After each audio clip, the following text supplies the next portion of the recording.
đi lấy thằng từ su yên nó này cũng đã sẽ đi đi lấy quay thời là yên nó ơi đi tham su li dù cây sẽ má thêm thâu cây u giặc su nắng ngon hàng lì dù sai năm lâu ăn lông ma lê và thơm nét mơ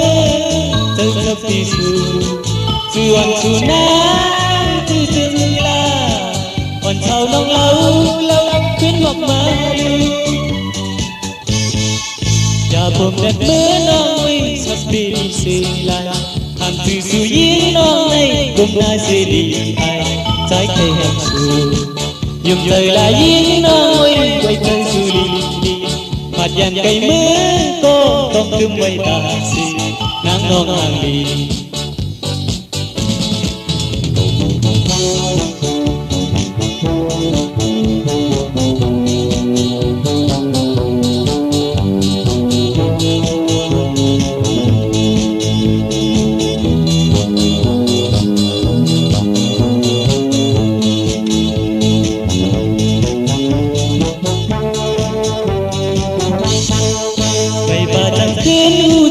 đi lấy liệt hàng từ su yên nó này cũng là sẽ đi đi lấy liệt quay thời là yên nó ơi đi tham su li dù cây sẽ má chân âu cây ngủ giặc su nắng ngon hàng lì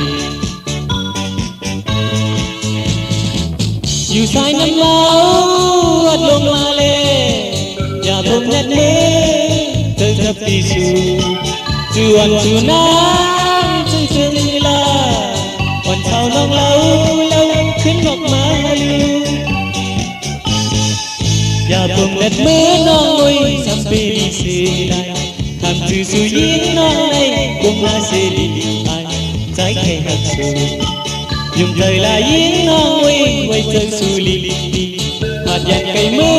có dòng cơm quay